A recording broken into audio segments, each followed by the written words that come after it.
Episode 14 of The Wealth Show with Equity Kings. Welcome to The Wealth Show with Equity Kings. My name is TUMISHO, and today I have a special guest on the show, Junior Nyabanga. So Junior, man, welcome to the show, man. I've wanted to have you on the show for weeks now, so I'm really delighted for you to be on the show. Could you just tell us a background, where you come from, what do you do, and what are you planning on doing in the future, man? All right. First of all, thank you so much for having me. I'm truly, truly humbled. It's always an honor. I never take these opportunities lightly. So thank you so much for having me. As for me, as you said, I'm Junior Nyabanga. I am a 20-year-old aspiring entrepreneur, right? I'm actually studying right now. I'm on my second year degree, BCOM degree, specializing in marketing.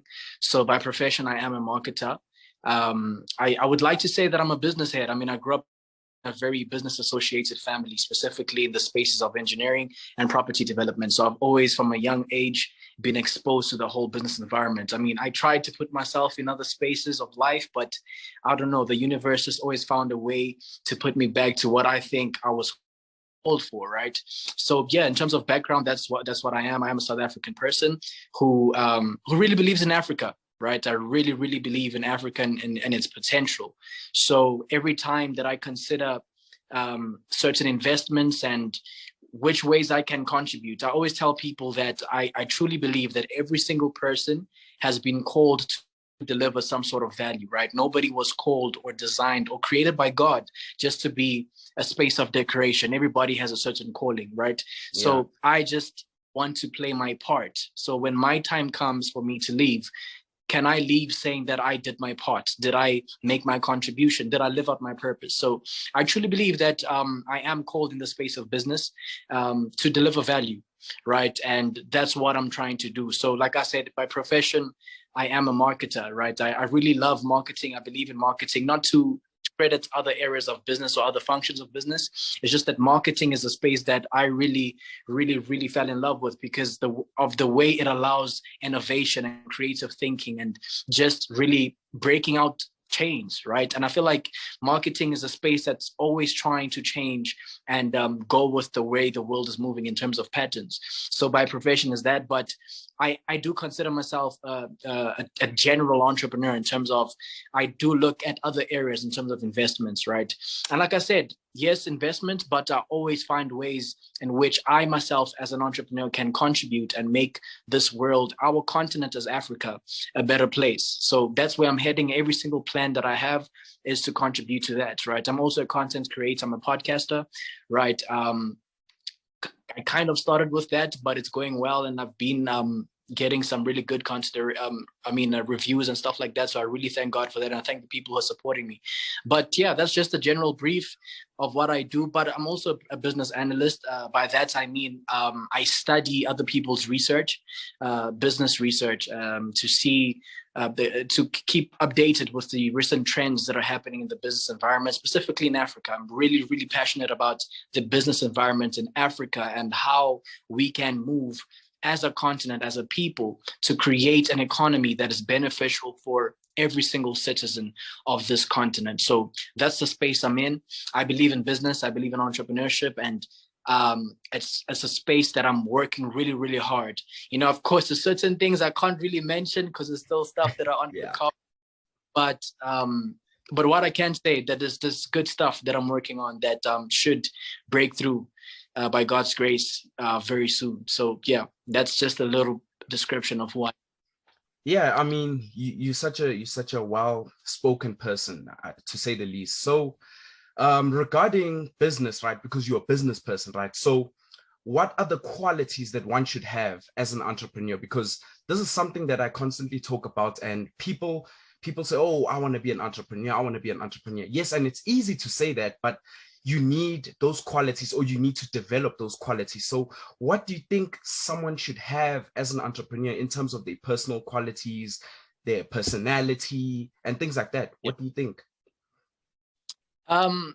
That's a very good question. And you mentioned a very good point that everybody wants to title themselves as entrepreneurs, right? It's easy to call yourself that, but to actually be one is a whole different story, right? And there's always been this dispute on whether or not an entrepreneur is born or can be groomed and developed, right? And the truth of the matter is, if I'm to answer that question with all true honesty, I don't know if an entrepreneur is born or can be grown. But it is very, very much true that certain traits, certain qualities are necessary to package a whole entrepreneur. And we can mention some of the textbook answers, like, you have to be a good leader, you have to be trustworthy, have respect, dignity, you have to be hardworking, you have to take risks. All of those things are true, right? But for me, the number one thing that really stands out about an entrepreneur for me, I always tell people that there is a difference between a businessman and an entrepreneur. It's very important to understand that, right? Yeah. The main difference for me is that a businessman usually opens up a business or an organization specifically or just because of the profits, right? And not to say there's anything wrong with profits, it's all fine. But the main difference between that and an entrepreneur usually builds a business with the idea or with the concept that kind of takes them out of the subject matter to why they're starting that business. So in simple terms, when they start a business, it's not about them, right? So Mr. Vusi Tembakwayo once laid it out very nicely. He said, usually you build a business for 4 different reasons, right? You build a business for lifestyle, which is the one most common within us as African people. Most times we build businesses for lifestyle, right? So you want to drive those cars, you want to live in that house, you want to dress a certain way. So right, so you build for lifestyle. Second stage, you can build for legacy. So you build something to leave for your kids, to live for your kids' kids, right? And then third stage, you can build a business to sell, right? Which is okay. But usually that's more in the investment space. You build a business to sell it.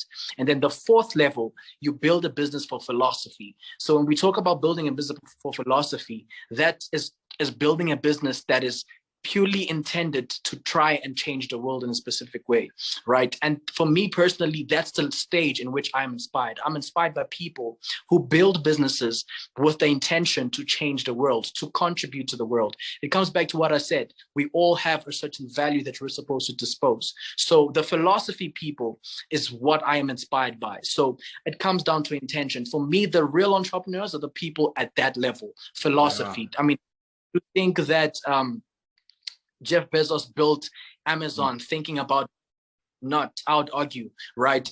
I 100% believe that when he built that business, that's why their motto as an organization is they're very customer obsessed. They put the customer first because they have this idea that they're trying to create a contribution, right? And for me, I've always had this understanding that when you build for philosophy or when you make your intention to make people's lives better through your organization, the universe is designed in such a way that you will be paid back for what you do, right? I always tell myself that I don't want to chase money, but rather be an attracting point for it, right? Like chasing never works, right? I mean, if right now, do you stand still?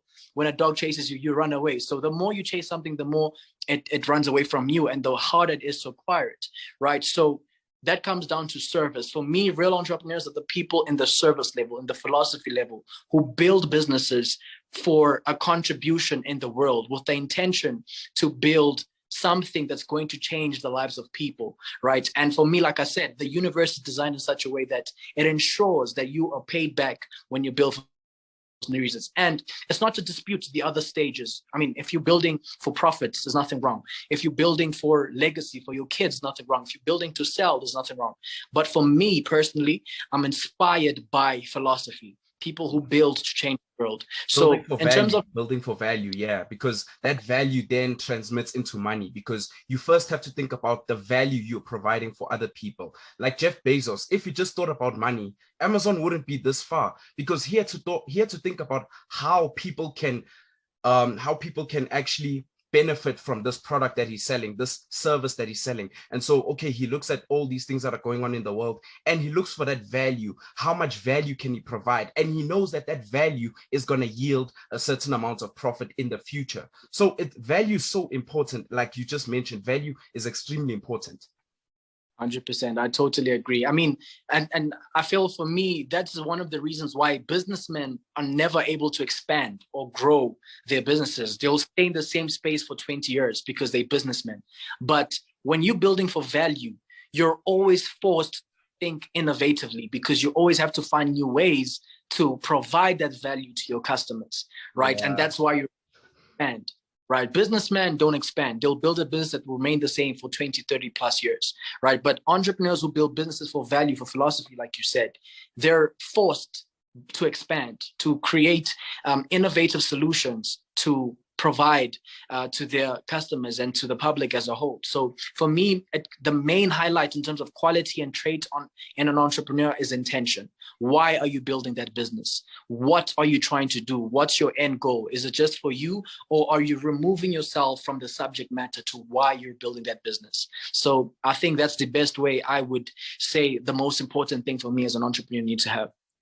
Yeah, that's an excellent explanation of that, because like I was also thinking about it, like with value is so important. And people who are profit chasers, let me just call them money chasers, chase the bag, right? I mean, that's the buzzword, chase the bag. So when you're always chasing the bag, that's all you're thinking about. You're thinking about the bag, but then you don't know that the bag comes from the value that you create, right? As an entrepreneur, we create goods and services, right? So that is what advances economies and advances society at large. It's the creation of goods and services. I like to think of goods and services as wealth. I don't think of money as wealth, because money is just a tool, right? That's all it is. It's just a tool. Wealth is what you create. And the more wealthy, the more you create, or the more value you create, the wealthier you become, right? So that's how I think of it. So going to my next question, and you had a perfect explanation of the whole thing about personalities and qualities in a business. But the next question that I want to ask you is e-commerce, right? E-commerce, online stores, all these things that are going on right now in this world of technology. Where do you think that space is going, the e-commerce world? Because quick story, right? This is just a quick story it's a personal story. In 2020, I was in matric. I'm 19, by the way. So I was in matric last year.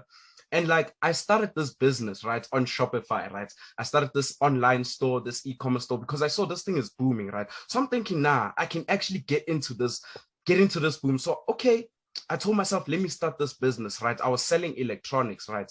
Like with drop shipping and all those things. So, and then a few months later, this thing failed. Like, it failed dismally. Like, I'm saying this like from the bottom of my heart, that business failed. And I realized that when I reflect back on what happened, I realized that I was there for the money, right? Because I mean, I'm in matric. I'm saying, nah, next year I don't want to vie to varsity. Next year I just need money, I want to have a business and I want to have an apartment, and then I don't need to go to school or something like that. And then it ended up failing. And I kept asking myself, why is this failing? Like, maybe it's the marketing, or maybe, okay, this is something that you are good at, marketing, but I'm thinking to myself that something is wrong here. It can't be about I wasn't selling my products properly. Maybe it was about the value and those kind of stuff. So my business failed. I mean, it's life. We get over it. Yeah, life goes on. So with e-commerce, where do you think that kind of space is going? Do you think it's going all the way to the moon? Do you think there'll be more adoption in e-commerce? What is your take on it? A very good question, and a very good space in the business world. I totally agree that e-commerce is definitely going to the moon.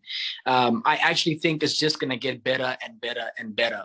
Let's say COVID-19, right? COVID-19 was just the perfect thing to actually expose the online space in terms of business. Almost every business has to have an online presence to succeed in today's business world, right? All businesses were forced to present themselves in the online space. A lot of businesses that are providing their products there because they had no choice. We were all on lockdown and stuff like that. So by force, they had to go to put themselves in that space, but ended up actually understanding that this is actually a perfect space for us, right? I once heard that Standard Bank, for instance, their building that they were using, they found out that building was not actually necessary, right?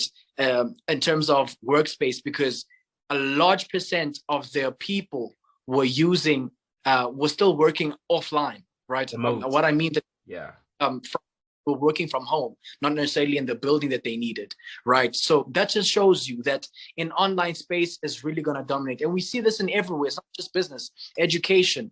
Most of my studies of 2020 were online, right? So it's definitely going to just go higher and higher and higher. And for me, one of the things about e-commerce has really, really eliminated all excuses. Like, because of e-commerce, no excuse to start a business. Anybody can start a business because of what online has allowed, right? A lot of people would say, okay, I don't have a physical building to start.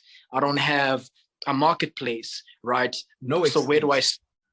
But e-commerce has really, really eliminated that, because anybody can literally go, like you said, you use Shopify to start a business. Anybody can do that, right? So e-commerce, probably 20 years from now, it's probably going to even dominate more than physical businesses, I rate, right? Because everything is moving digitally, technology, almost everything, right? So I think it's important to acquire online skills for yourself, because in that way you're preparing yourself for what's coming in the future, right? As a marketer myself, I also specialize in digital marketing, right? How many people are using social media? Almost everybody, right? So that's, and the thing about understanding social media is that as a business person, you don't see social media as a social networking platform. You see it as a marketplace, right? That connects to e-commerce, right? Because you're able to promote your products there. Do you understand? So nobody has an excuse. Everybody just wants to find an escape zone. But definitely e-commerce is going to dominate. And I mean, there's so many master classes. Like, I think 2 months ago, I attended a master class on e-commerce and social media.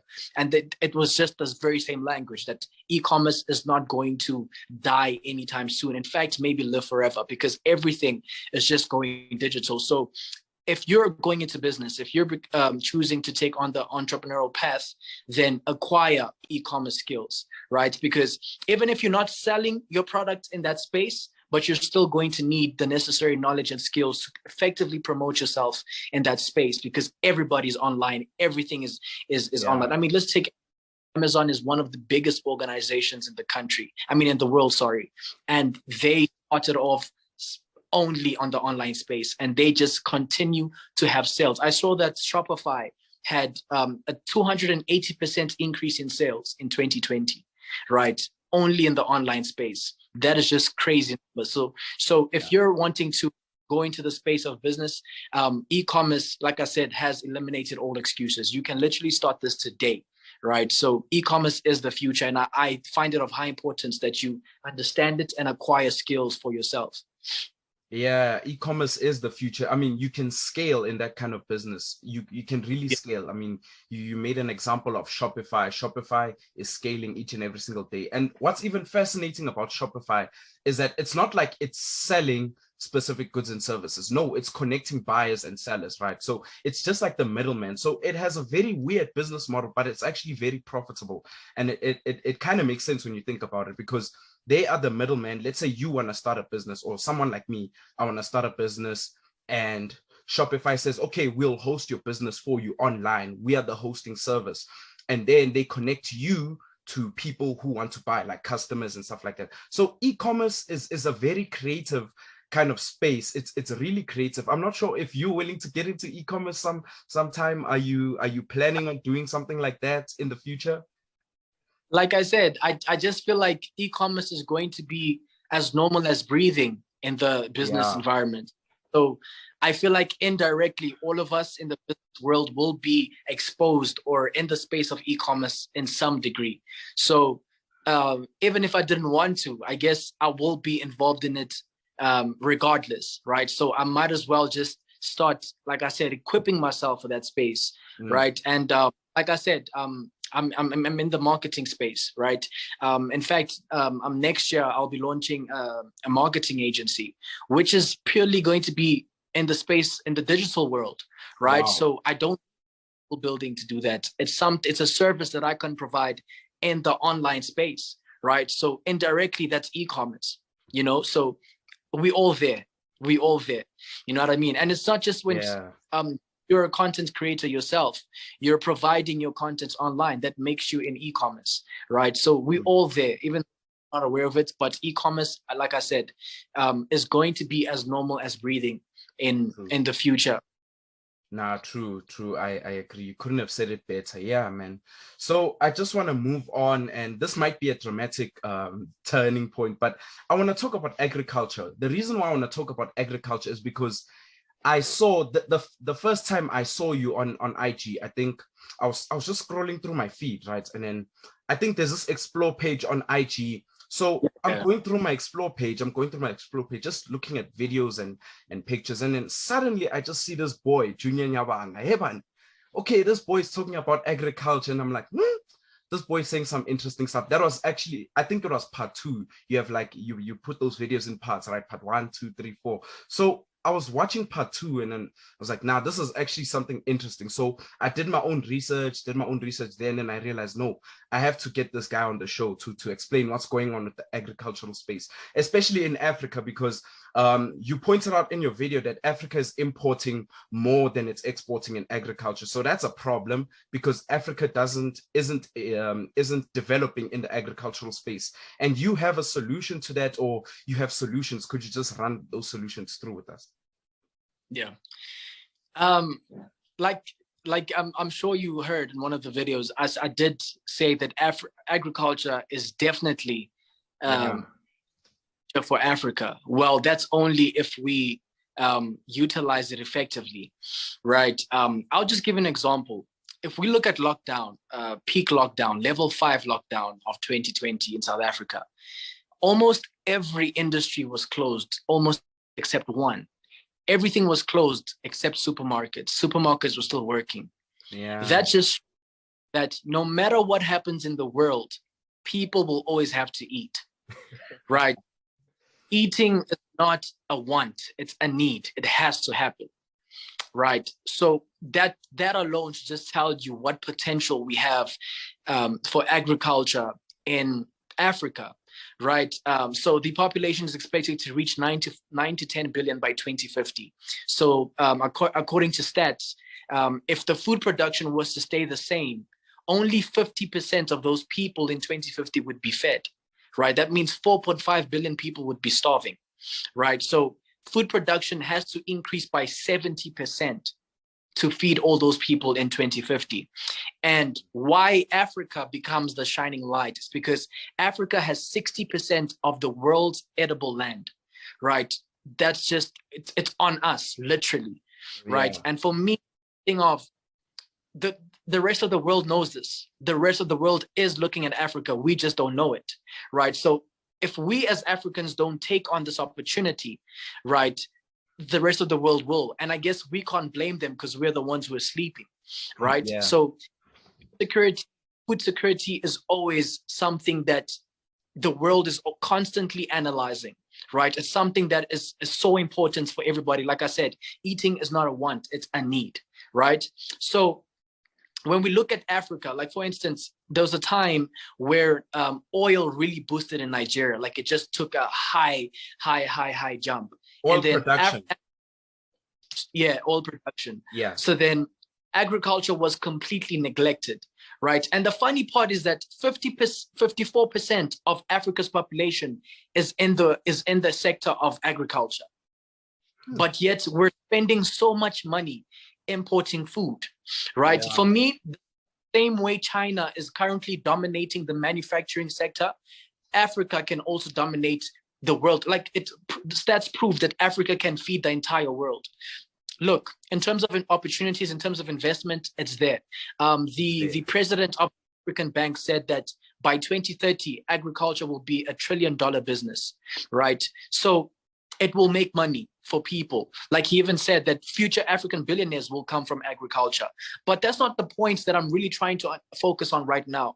I'm understanding it in the space of what it can do for Africa. If we are able to feed the whole world, that just puts us in a space where we can have so much economic advantages. But I feel like we don't see that, right? Yeah. That's why I always call culture as sleeping giants in Africa, because we're not yet effectively going all out in it. And the thing about it is that usually the perception of agriculture is that agriculture is a dirty industry because you're exposed to all the dirt and stuff, which, I mean, if you're in the primary level, then maybe to a certain degree true. But when I say invest in agriculture, I'm not only talking about the primary level. There's many ways that you could go inside agriculture. For instance, you could become a financial institution for the agricultural space. right? We all know how difficult it is to apply for loans in commercial banks. It's very difficult. Yeah. Commercial banks will only give out loans to people they trust. So what if I'm a farmer that has all the skills, I have all the knowledge, but I just don't have access to that capital because nobody trusts me, because I don't have the necessary experience, right? So you, as a financial institution, could fill up that gap. You could provide yourself as a financial institution, strictly providing finances to farmers and let them pay you back over time. That's an opportunity. Another opportunity is transportation and logistics. Like I said, most farmers lose up to 50% of their harvests before it reaches the marketplace. 50%. That's a crazy number. So that just shows you, if I up that gap and create or innovative trucks that can preserve food until it reaches the marketplace, that's an opportunity. So when I say invest or go into agriculture, it's not always to say you have to be in the primary level where you have to plant the seed and control the harvest. That's not the truth. There's many ways and invest or go inside the space of agriculture, because we all like the examples I mentioned or the stats I mentioned, it's a clear sign that agriculture can save Africa and really put Africa on if we are woke, number one, and that we use it effectively. Do you understand? Like, like for instance, I think it's Cote d'Ivoire and some other country, one of their neighboring countries, right? Together they produce cocoa worth $6 billion. $6 billion. So when we analyze the chocolate market is worth $100 billion. That doesn't make sense. If two countries alone can produce cocoa worth $6 billion, but the chocolate market is worth $100 billion, something is wrong. So the next level of the agricultural space is that Africa needs to move from a space of just producing raw materials, but actually producing final products. So for instance, instead of making tomatoes, why don't we make tomato sauce, right? Instead of why don't we produce apple juice and provide the final product in the market space? Do you get me? So again, it comes to what I said in the beginning, the difference between a businessman and an entrepreneur. A businessman will buy an apple for R1 and sell it for R2, but an entrepreneur will buy an apple for R1 and make an apple juice and sell it for 15 Rand. That's just right. So that's the potential agriculture has as a future element for Africa. But again, it comes down to people really switching on, especially young people, right? Because it's an industry that a lot of young people run away from it because of how unattractive it is, but it's not unattractive. And I feel like as the agricultural community, people have to make agriculture more attractive to the younger people, right? Like for me, I had to find out about agriculture in a more, deeper level. It wasn't attractive from the outside. I had to do my own research to actually, wait a minute, agriculture is actually crazy, right? So agriculture is definitely the future. And I guarantee you, 20, 30 years from now, it will be seen. And it's either that foreign countries will come and dispose this opportunity, or we do it ourselves. Because one way or another, Africa will be a dominating sector or dominating area for the development of agriculture in the global space, right? Like I said, China is dominating the manufacturing industry like crazy. Nobody can touch China right now. Like literally, I heard they became the richest economy, actually, I think recently. That's because they dominated the manufacturing sector, right? So imagine we could dominate the food sector. Imagine we were the ones providing food to the whole world. That would be on another, like you said earlier, we're importing more food than we're exporting. That now comes down to various elements. I mean, that means we need to increase our qualities to meet international standards, right? And we just have to, like, I know, for instance, the poultry industry in South Africa alone, right? We import so much we import chickens like crazy numbers, right? Because we don't have enough chicken producers in South Africa, right? And it's not because they're not there, it's because no one wants to do them. So if not enough people are producing it here, then the country is left with no choice but to import them from another country, right? Also the efficacy of it, because I saw a study that said it looked at America and India, right? So America, for every 100 Indian cows, right? Cows in India. For every 100 cows in India, America only has 10, right? So America has less cows than India, but they produce more beef than India, which goes to show you that sometimes it's not about the numbers, right? Sometimes it's also about the efficacy. How effective can you make something out of that chicken, right? So yeah, it just depends. Yeah, I totally agree. I mean, like I said, it's about, being also technology plays a big role.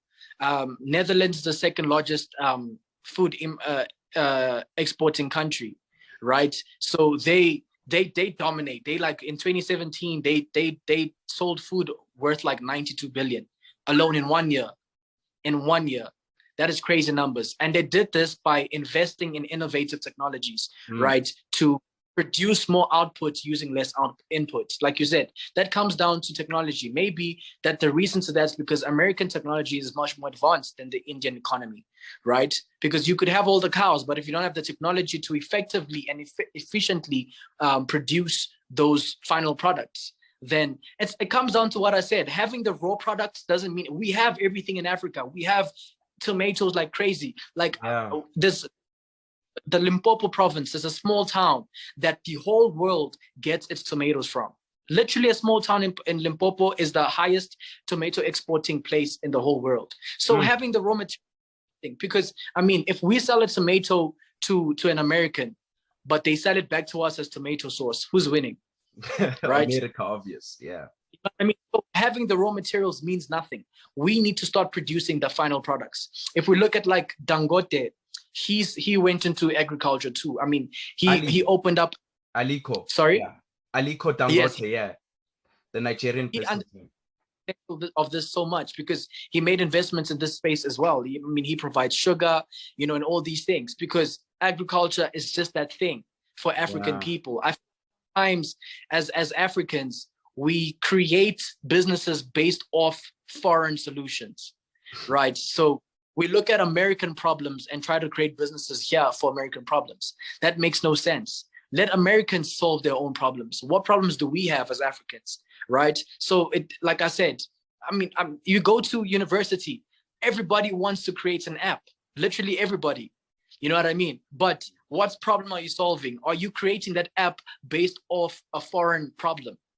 You know what I mean? A business that's going to solve local problems that we're facing as Africans, right? And agriculture is just one of those things that can really help Africans grow.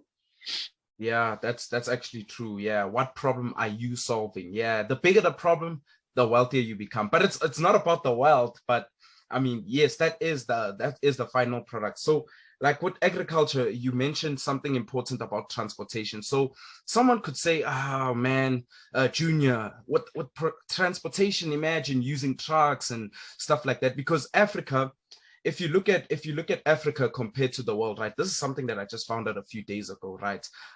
Africa's rivers are less navigable than rivers in the US, for example, because like rivers are used for transportation, right? So you're obviously transporting agricultural products like chicken and whatever. So if you're going to use trucks, I mean, that's not very helpful in a way, because using trucks is more costly, right? Using trucks, you need petrol, you need a lot of petrol. Whereas if you're using rivers, like it's natural, right? The river just flows. So Africa's rivers are not navigable because for many reasons. Africa's, what do you call that thing? I think it's the sea levels, right? So our plateau is so high. I think it's 1,000 feet above sea level, while America is like 400 feet above sea level. So it's very hard. It's very hard to transport things via rivers in Africa. So I think there could be some innovation there. Maybe they could do something which will speed up the process of agricultural transportation, because that's exactly what I'm going at, agricultural transportation. But just letting that aside, I have a final question for you before we end this talk, this very amazing talk. What do you think about government and business, right? Because the government regulates the business industry. And I've been talking about this for a while on my podcast. Those people who know what I talk about, I always talk about government and its impacts on business. What do you think government's impacts are on the business industry? Do you think regulations is going to help, or is it going to make things worse? Like, what do you think? Because I'm not sure you've ever spoken about such things, but maybe you could give some insights on that. Very, very good point, actually. You know, in terms of regulations, one thing we understand is that regulation is always going to be there, whether we like it or not. I mean, we do need certain standards. We need certain laws that are going to conduct how business is done, right? But at the same time, we need laws, regulations, and standards that do not only support the government, but also supports businesses, right? And for me, I really think that entrepreneurs or business people are not really supported as much. Personally, that's my personal opinion. Yeah. Right. We look at the employee space. There's so many trade unions that support employees, right? There's a lot of trade unions, but can you name some associations that specifically specialize in supporting entrepreneurs? It's not really there. You know what I mean? Because trade unions can fight the government and tell them to change certain things, and the government ends up changing that. But if we have no association or as a support system for entrepreneurs to raise up their voices in regards to certain things, then we're always going to be under the government's wings in terms of regulations. We'll never have a voice as entrepreneurs, right? And so that's my personal opinion. If as entrepreneurs we feel like there's certain things that are not being conducted effectively in support of the entrepreneur, because for me, the private sector plays a crucial role in developing the economy, right? For me, as the private sector, we can't totally depend on the government too. Right. I feel like specifically with us as young people, I feel like we live in a world that we're full of instant gratification. So we want everything to be done for us. We want everything to be given to us. It doesn't work like that. Right. I believe that as young people, as people in the private sector, we need to put our own foot on the gas. Right. Because the government can only so much at the end of the day, right? The government can only provide a certain amount of jobs. They can only provide a certain amount of level in terms of education, right? But the private sector plays a role. You know what I mean? Like I said, the private sector plays a crucial role in starting businesses. I mean, we're all crying. South Africa has got the highest unemployment rate with 34%, right? But we can't entirely look at the government and tell them that they're the problem. I mean, where are these jobs supposed to come from, right? But to open for employees to get jobs. I mean, if you open up a business now, in the next 2 years, you're most likely to employ 10 to 15 people on average, right? That's 15 people employed, right? So we need to stop looking at the government and always fighting them. Yes, I mean, in the system we live in South Africa, I mean, probably going to get some offense for this, but we know our government is not the strongest in terms of conduct, in terms of their values and stuff. But that's just a sign. How long are we going to always cry at the government in terms of the private sector, right? Of course, there's certain things that it's totally on the government. But for me, when it comes to the economy, the private sector plays a crucial role in terms of starting businesses that will create economic opportunities for people, right? Like I said, not start businesses like out of nowhere. The private sector plays, and for me, that's where the government comes to that, is they find ways to support entrepreneurs, support small businesses. Because I mean, it's so easy to shut down a small business. I mean, if a business, if you right now start a business and it fails, you get a bad credit score, you're not allowed to go applying for a loan for 5 years. That is crazy. That for me, that's not realistic. Like you've just shut down someone with potential, someone with an idea to create a business that would employ those people. So if you're always shutting down business people, where are these jobs supposed to come from, right? Where are these economic opportunities supposed to come from? If you're always closing down people, we all know you said you had a business that failed. We understand that failure is part of the journey, right? So if you shut down an entrepreneur who fails at their first attempt, then where are we going to get these people that are actually going to create effective economic opportunities? I once saw a stat that in the United States, the private sector alone in 40 years made a contribution so much that America held, I think, 30 to 40% of the world's wealth. just because of the private sector. Yeah. That just shows you the power of businesses. I mean, as Africans, we look at so many problems that we're facing. But for me, business, entrepreneurship is one of the things that we need to highly, highly invest in to build an Africa, an economy, a nation that is going to benefit people, right? And it's sad for me personally that we are under a system, under government that does not value that, right? Yeah. Not speak on corruption.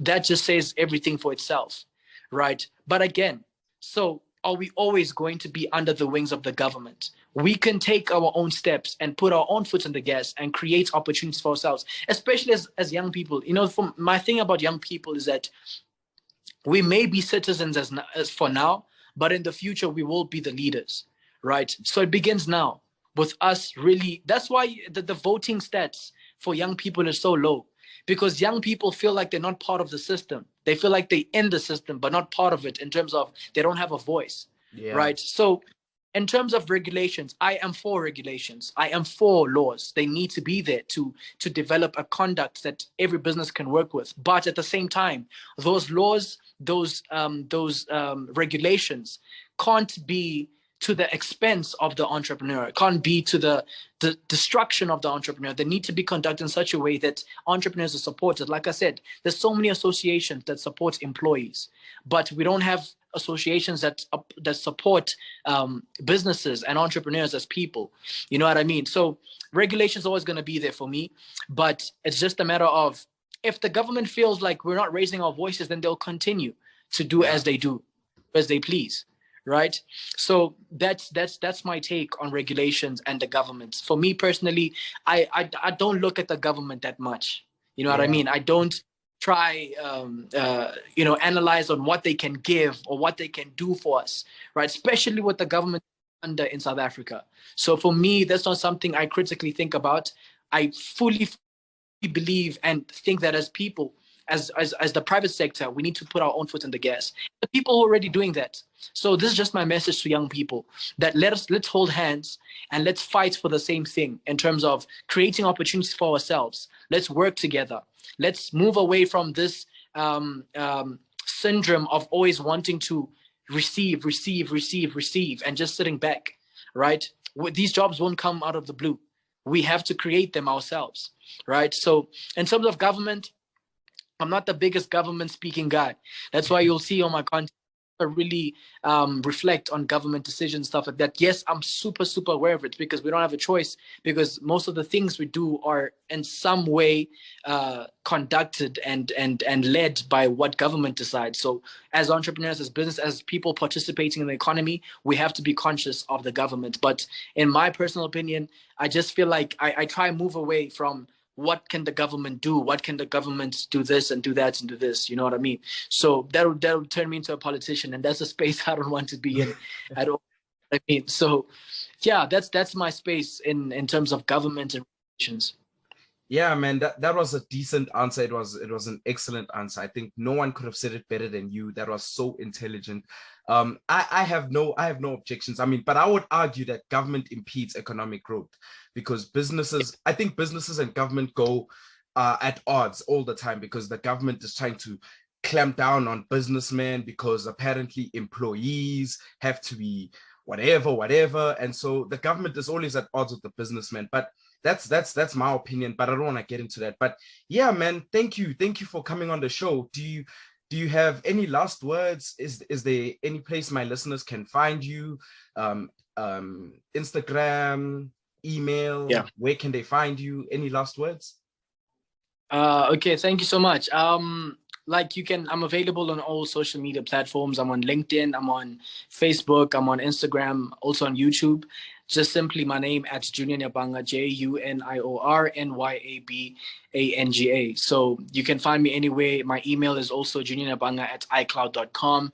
For those who may be interested, I've got a masterclass coming up on the 4th of December, which is next week, on personal branding, which is something to be very exciting, and people are looking forward to it.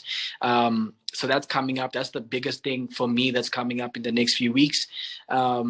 And yeah, that's just about it. If you want to get in contact with me, you can just email me, send me a direct message on Instagram. And just my final message to young people, to the people who may be listening to this podcast or this episode, just keep on grinding. Let's keep on pushing. Let's keep on fighting for what we believe in. Keep on fighting for establishing things for ourselves. You know what I mean? And again, let's build for philosophy. Let's build to change the world. Let's build to make an economy that is going to be beneficial for everybody. Just to close off, I once saw something that said, poor people think about money. Rich people think about things, but the wealthy think about ideas. So let's be a community of ideas people, right? So that we all able to benefit, grow, and to help each other. But besides that, thank you so much for having me as a guest. I'm truly, truly humbled, and I had an incredible conversation with you. Man, it was an honor. It was an honor. I learned so many things on this episode, honestly speaking. I never thought I would learn so much stuff in one. I think it's 50 minutes, right? We've been talking for 50 minutes and I learned so much in 15 minutes, 50 minutes rather. So thank you, man. Thank you for joining us on the Wealth Show. And I will leave your details in the description so that my listeners can reach you and maybe talk to you or something, because my listeners like things. So but no offense, guys. Thank you for tuning in with us, guys, and we will see you on the next episode. Thank you so much. God bless.